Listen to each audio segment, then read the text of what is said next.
All right, good morning, everybody. Thank you so much for being here, and welcome back if you have been here before to our continued administrative responsive support sessions for the 21-22 school year. I'm Mary Jo Terranova, and I am the Senior Education Specialist for CREC and CREC Resource Group. Today's session is going to be about high quality inclusive practices. So we're very happy that you're here today. Once again, the RESC Alliance, CAS, the Office of Early Childhood and the Connecticut State Department of Education, to support the needs of all Connecticut's youngest learners, including our students with special needs and other vulnerable populations. At each one of our monthly sessions, you have had an opportunity to reflect upon your current practices around different topics, and as well have been given an opportunity to dive deeper into some of those topics and discover effective strategies and techniques based on research and best practices in the field. So today we want you to think about, what is your vision for inclusion in your own school and in your classrooms? What does it currently look like for you in your programs? And then we're going to share some resources to guide you in that continued growth and discuss some indicators of high quality practice. So we have a lot to think about as we reflect on what we've done this year and as we move forward to next year. And just a couple of reminders for the norms for the meeting. You're muted when you begin, but please unmute yourself if you'd like to share something, and certainly unmute yourself when you're in any breakout rooms. And turn your video on if you can. It's nice to see you, but we do understand if you're unable to. And when we're working as a whole group, feel free to raise your hand or put something in the chat, and we'll respond as soon as we can and recognize you. And remember that when you're in the breakout rooms, the chat feature, it will only be seen by people in your rooms. So again, thanks for being here, and we can go to the next slide, Jillian. All right, as I said earlier, we're going to talk about least restrictive environment and a vision for inclusion. So we're going to kind of revisit the LRE Continuum. We're going to talk about what the indicators of high quality inclusion are, and then we'll have some small group discussions. Oh, and I give you guys an opportunity to introduce yourselves. I'm so sorry, Anne-Marie. That's okay. I think by now most people know me. Anne-Marie Davidson. I'm an early childhood specialist at EastCon. So I wanted to lead us off today in sort of, again, as Mary Jo said, this reflection of related to least restrictive environment and inclusion. And those are terms that, you know, have been around in our field for a long time. But I think that, you know, as I was starting to sort of prepare for this session today and our discussion today, I always do a little bit of searching and digging and looking for some information and resources to help sort of anchor myself and support myself in this discussion. And, you know, so many times what comes up when we start thinking about these two terms is this kind of either or philosophy, the one or the other, right? Either we're focusing on and talking about and thinking about least restrictive environment because our responsibility related to the law and children with IEPs is around least restrictive environment, right? Or we're having this conversation about inclusion and what does inclusion mean, and full inclusion versus just inclusion. And I think that that's kind of what popped up, you know, as I was looking and thinking about it. And, you know, I think we titled this slide LRE and Inclusion because I think that the reality is that it's not a one or the other. It really is about both things coming together. And when both of those things come together, we really have the best opportunity for the best outcomes for our students who have disabilities, who have an IEP as part of their educational experience. And so that was sort of what I meant by this little graphic right here. And I couldn't really figure out how to make a Venn diagram in Google Slides. So the middle isn't as transparent as I would like it to be, but it's that part in the middle, right? Because that is so important, because I am a special educator and I do believe in a least restrictive environment continuum. I do believe that the location that a child spends time in and where their services are provided does need to be a continuum. We do need to recognize that those are individualized decisions that, when they're made based on individual needs, really have the best likelihood of supporting that child's growth and development and progress. But we also need to recognize that those decisions are really big decisions, and we need to recognize that thinking about it from an inclusion mindset through an inclusion lens helps to make sure that we also are assuring the highest outcomes for children who have an IEP, children who have disabilities in our schools. And I also think that, we need to highlight and recognize that when we're having those discussions, the difference between what the law says, least restrictive environment, and inclusion is that inclusion is really heavily philosophically based.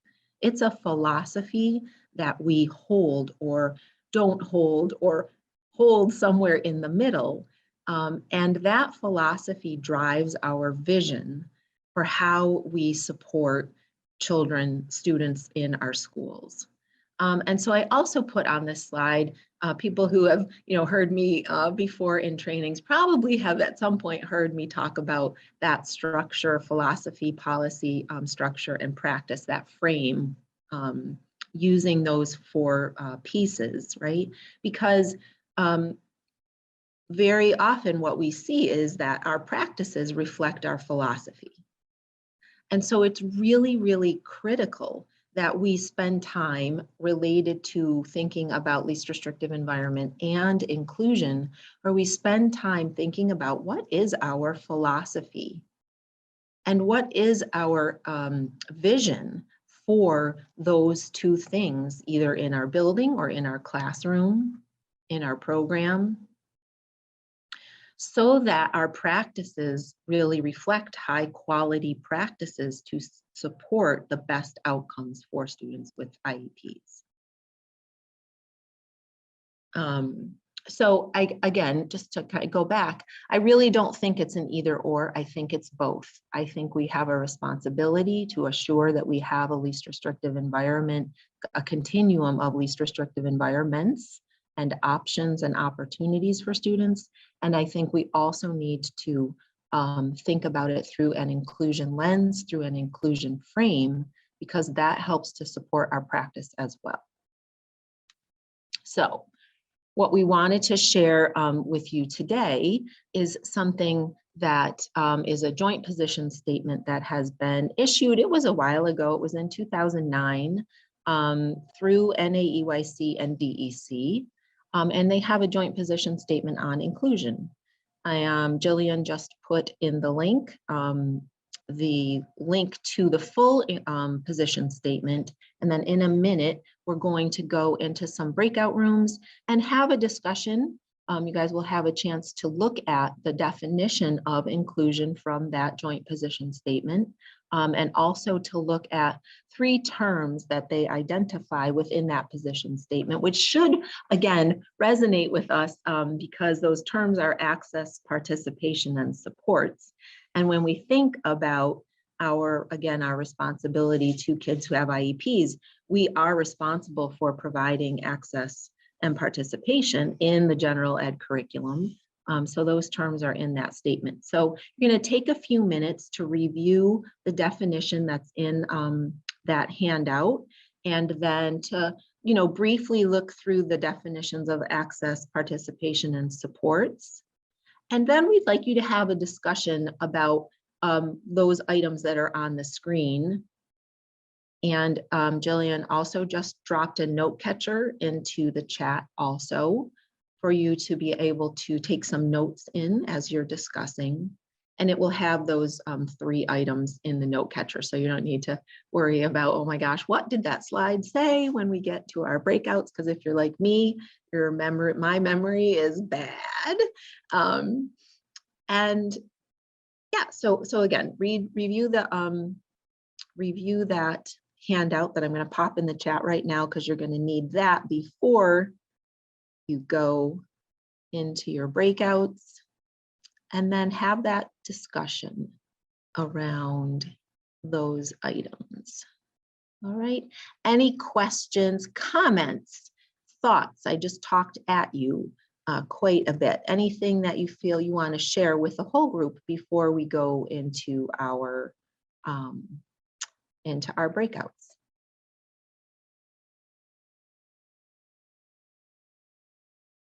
Okay, so if you have all of your materials from the chat, I just opened the breakout rooms. You should see an invitation to join on your screen, and we'll see you back here soon.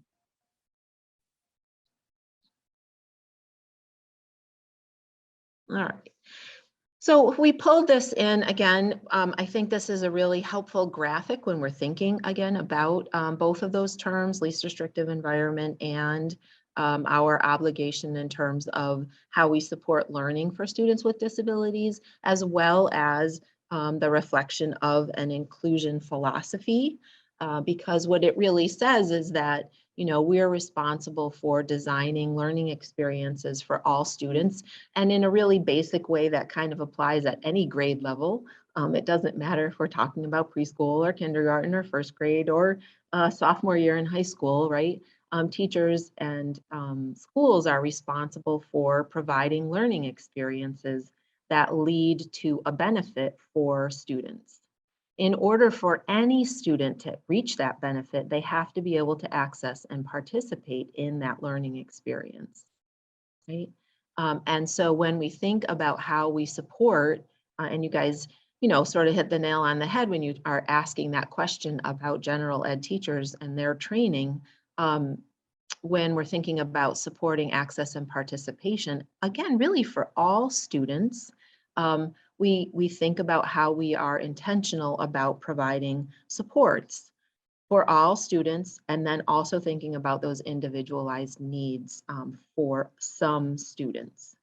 And so the outer circle, that use of a team process, is one of those structures that is really critical, again, when we're thinking about supporting high quality inclusion or implementing a least restrictive environment in a really high quality way.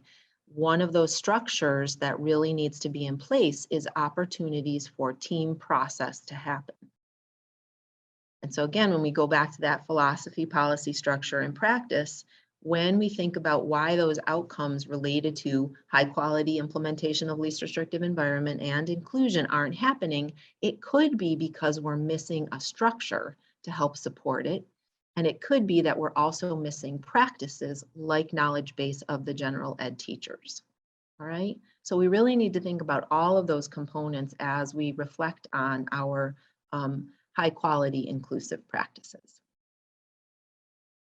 We threw up on this next slide just some general sort of approaches that help to support inclusion, right? Universal design for learning. I know that's huge. And it's very detailed in its implementation, but sometimes just supporting, you know, teachers to think about what does it really mean? It really just means a variety of strategies right from the start for all students. And so if we can encourage teachers to think along those lines, we can help to support inclusion for diverse learners. Co-teaching is another framework, another approach that again helps to support positive outcomes for students. Peer teaching, right? Really thinking about how we can use the students' strengths, and not just students without IEPs, but possibly students with IEPs as well, how we can use students' strengths to support inclusion. Jillian just put a link to a resource, Building Blocks for Teaching Preschoolers with Special Needs, in the chat. That is a really helpful resource. It's a manual really with forms that teachers can use to help support their practice related to inclusion. Use of a multisensory approach. Right? We know that diverse learners often need other types of input and other ways of learning things. And so using a multisensory approach, again, right from the start and embedding it into our general practice can be really effective in terms of supporting inclusion. And then many of our students with disabilities, right, struggle either with when they're young, they have language delays developmentally.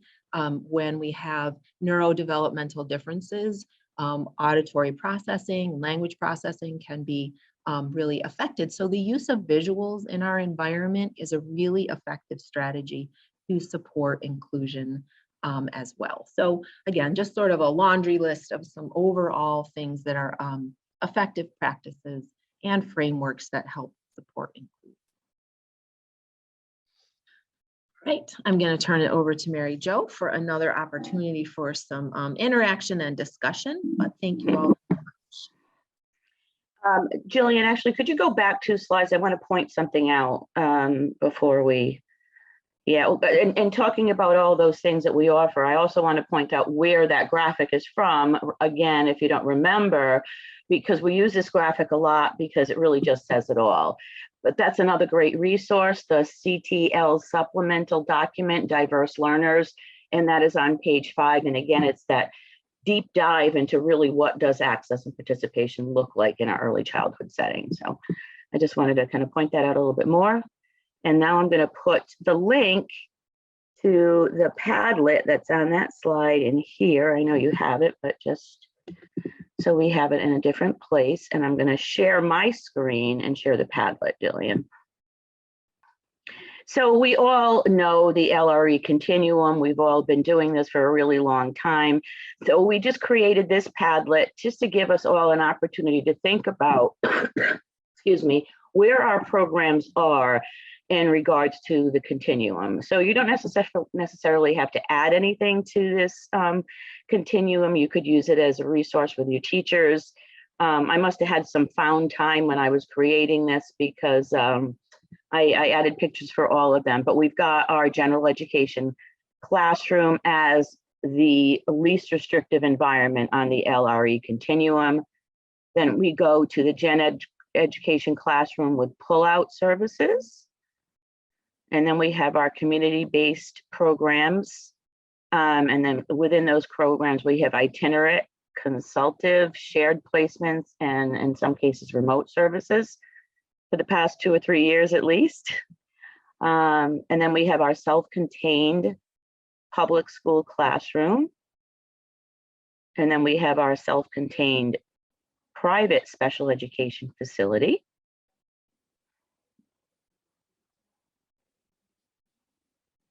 We've got our students that are in hospital placements. And then because it's Cinco de Mayo, I must have added that last graphic at the end. So just for a moment, thinking about where you are, where your classrooms are, where are the majority of your students right now? Do you need to think about really reflect on the continuum and maybe having them in a lesser restrictive environment? So if you could, in the chat, put where most of your students right now are located on the continuum.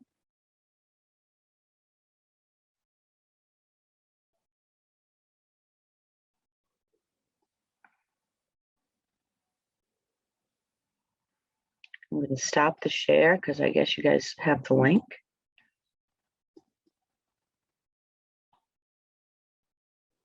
Yep, just what we wanted. Gen Ed with some pull out, yep. All right, thank you. We can go on, Jillian. Okay, so for the purposes of this meeting, I thought that it was going to be important to share some resources with you all so that you can help, so it can help you sort of to determine what some of these high quality indicators are of inclusive practices. So I'm going to drop a couple more resources in the chat. If you don't open them right now, it's okay. They will be shared with you later on in that resources document that we follow up with this group. That's how we've been sharing most of our resources. So just to sort of highlight some of these key considerations for high quality inclusive practices, promoting acceptance and appreciation of children's individual and varying abilities, that emphasis on shared responsibilities for students with special needs. And as Anne Marie was saying earlier, that joint planning to include general education teachers is really critical. It kind of got me thinking about this idea of pre-planning and collaboration, really ensuring that professionals are prepared and intentional in their support for students, and also consistent, right? Because we know that consistency across service providers is so critically important in promoting growth of our students with developmental differences. And also administrators who are prepared and looking for evidence of access and participation for students with special needs in all activities. And really developing authentic and culturally responsive relationships with families. And as always, we like to have a family perspective represented. So I'd just like to share with you a short video of a parent's perspective on the impact of inclusion. This is Gina DiFrancesco. She is the mother of Antonio. She will share a little bit about how he experiences autism and how efforts made by his school-based team impacted his education in a fully integrated elementary school and preschool. Hi everyone, my name is Gina, and I'm here to talk about my son Antonio, who at the age of 2, right before he turned 2, he was diagnosed with autism. And as soon as he turned 3 years old, he entered the Greenwich preschool program. And it was a fully inclusive program, which was fantastic. So really from when he entered school, he was usually always the kid that needed the most help in class. I mean, maybe there were some other kids with IEPs and stuff, but Antonio was the one that needed the most help. And it was a fully inclusive program, like I said, and that continued with him through elementary school. He was in the same school. His school at the time had preschool and elementary, so that carried through. And his experience was a very positive one, always being with his typical peers and being included in every activity, everything that went on in the class. He was able to use his talking device, which was also very beneficial. Like the other kids got to see him answer questions like about sports, like when they were at lunch, some of the kids, as he got older in elementary school, when they would be talking about their favorite teams and stuff, my son Antonio was able to use his device to say what his favorite basketball team is or baseball team and that kind of stuff. So the device was also very, very helpful and helped him have some conversations with his friends. And as time went on, Antonio is able to use his voice also to say his name, where he lives, where he goes to school. So if he didn't want to talk, he had his device. And then even later on, I want to say it was like 2nd grade, he even read a poem in front of the entire school. Okay, so that was pretty amazing. With the help of his para, they practiced a lot up on stage, talking in a microphone, which is, like weird because your voice sounds so different in a microphone. And he read a poem, and it was about the color pink and what pink, reminds him of. And obviously his para helped him write the poem, and he used some words to do it by helping her write it. And he read it in front of the school, which was unbelievable. It was, I think kids were reading stuff that they, all the kids were reading different things that they'd written. And then it was like in this little booklet that his school Parkway put together. So it was very, very cute.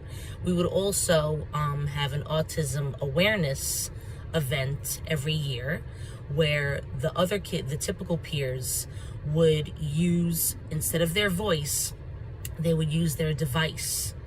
You know, they would like, not the device, I'm sorry. They would use pictures to be able to talk and to see what it was like to be like a child like Antonio and stuff. Then they would do things with like OT.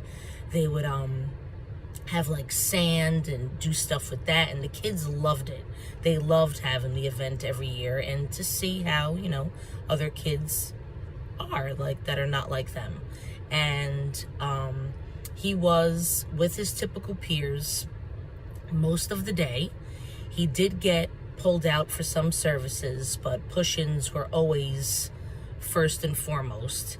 And a lot of the other children, you know, they liked it when the teacher, the speech teacher, would come in and do little activities with them. And they got to see Antonio as not just a child that has needs, like just another child like them, another part of their community, you know, like, yes, some kids are different, but you know, they're all kids. When they would go out on the playground, my son would just play with them, have a catch, you know, and they looked at him as an equal.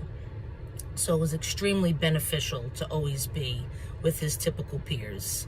So I am a fan of my boy being with his typical peers from when he was 3 years old. And it was good for the other children, I think, especially when they're so little, to see, you know, kids who are different and learn differently and stuff from early on.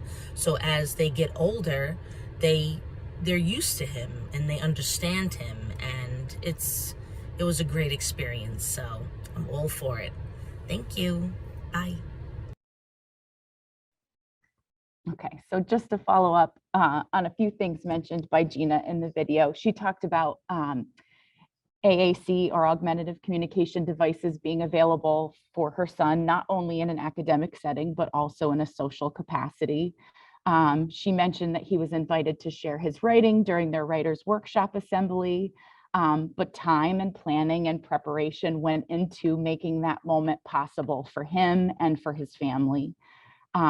Intentional teaching was planned by teachers to prepare peers to be silent and respectful so that Antonio could focus on his reading and speaking while in front of the crowd. Remembering that we're also responsible for teaching typical students, typically developing peers, to be accepting and appropriately responsive to all members of their community. I was able to attend this event, and you could clearly see the pride on Antonio's face when he read his poem. And his professional assistant was nearby and available to support him and cue him without overshadowing or overwhelming him in that moment as well. For Autism Awareness Month, every year lessons and activities were planned for grades pre-K to 2 and 2 to 5 by speech and language pathologists, school psychologists, and special education teachers. That included videos that were shared with all the classrooms about inclusion and autism awareness. There were opportunities for the children to use a PEX board to play a game. So they had to take turns and navigate that experience without verbalizing at all, which was a really impactful experience, I think, for the children.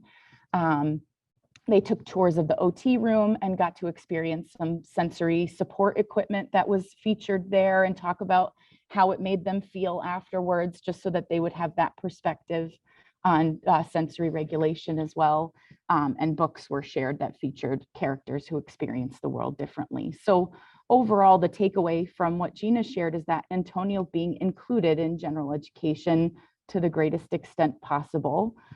He was seen as his peers as an equal and deserving member of their community from preschool through 5th grade. And just thinking about what his peers learned about the capability and unassuming potential of their friend Antonio. I'll turn it back over to Anne Marie. Thank you, Jillian. So we wanted to just wrap up our session today with giving you a chance to pause for a minute and think about the resources that were shared, or the messages that were shared, or the reflection and revisiting of a message that is familiar to all of us.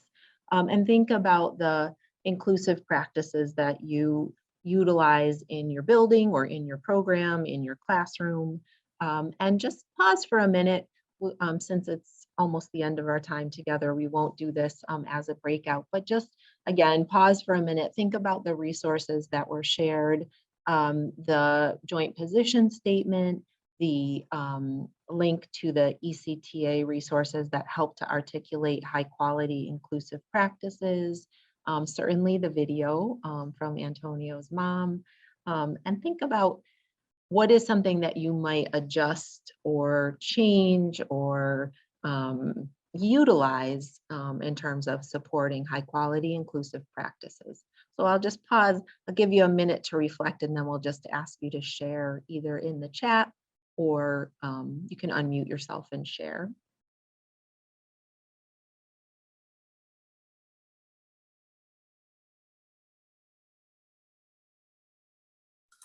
I have a quick question. I'm wondering if that video would possibly be available for us, because I think that showing that video to some gen ed teachers might help others get on board with an understanding of how important it is to the family and to the child. And just to give that perspective, I think would be great. So I'm not sure if that's available to us.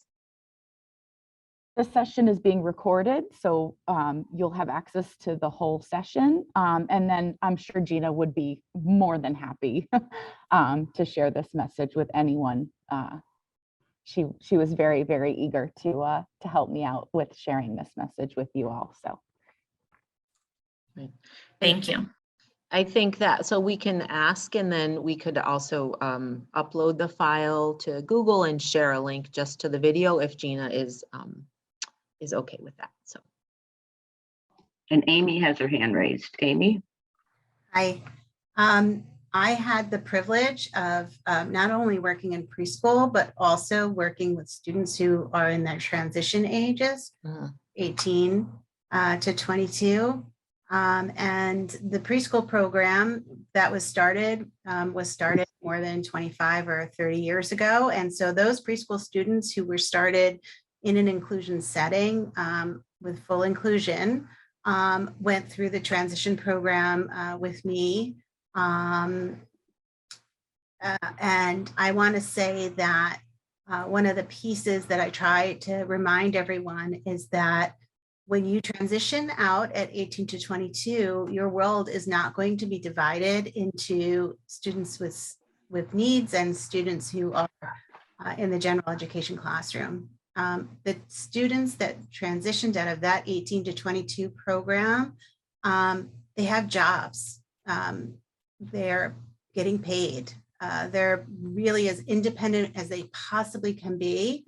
And they have the skills to communicate, to socialize with others and live productive lives.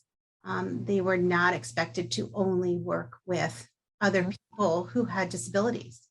That's just not the real world. And so I just want to put a plug in that it's just so important that we keep that in mind and remind parents, families, other staff members that we all need to live in this world together in the end, and that we need to give every student the chance to have that opportunity and to be able to work to their greatest potential in that way. And we can't do that if they are in self-contained rooms. Anyway, that's my soapbox statement. Yeah. Thank you. Really, truly, the most fulfilling thing to see is my students still on their work sites at 30 years old. Yep. Thank you for sharing that. You made my day. All of you just made my day by hearing that. Yep. I think that the thing, right, again, you guys said it in your initial small group that we all believe it. It takes a lot of work, and there's a lot, because there's a lot of people involved in a lot of moving parts. And so it's important to keep working at it. Thank you though for sharing that. That was wonderful. Other thoughts about what you might walk away and try before we wrap it up for this month?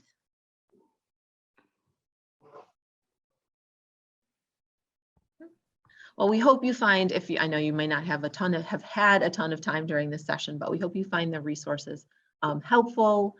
We do have one last session, June 2nd. We know the year is starting to wrap up. This is going to be our celebratory session. So hopefully you'll join us for some discussion about the wonderful things, the highlights from this last year. We do know that it has been challenging also, but we really want to, again, we really want to give everyone an opportunity to focus on also the wonderful things that happened. In addition, we are sharing with you a flyer Jillian just put in the chat, Ready or Not, Here They Come. It is an opportunity to come together and have a discussion and learn some strategies related to transition. Andrea, I don't know if you want to say any more about that or. Sure. So we're really excited. We have EA Aschenbrenner as well as a panel from several districts that they're really going to not only talk about changes they've made with regard to transition to kindergarten and first grade this year, but also the data that they've collected to show how effective these changes were. So I would strongly encourage you to try and tune in that day. And if you can't, register so you can at least get the link to the recording. Thank you. And Jillian also put a link to our evaluation in the chat. So if you don't mind filling that out, that would be great.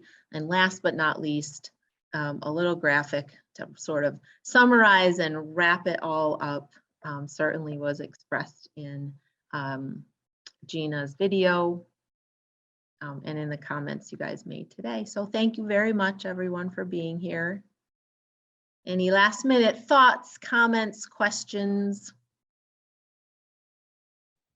All right. I just wanted to let everyone know before we say goodbye that in that resources document that you'll receive following this session, I will include some of the videos that were shared in that intentional planning for grade level experiences during Autism Awareness Month. I'll share how they implemented the turn-taking game using the PECS communication board and some book titles with you as well, if that's something that you're interested in doing at your sites. Great, thank you. All right, well, have a wonderful day, everybody. We hope you'll join us next month. Thank you. Bye-bye. Thank you. Thank you, everyone.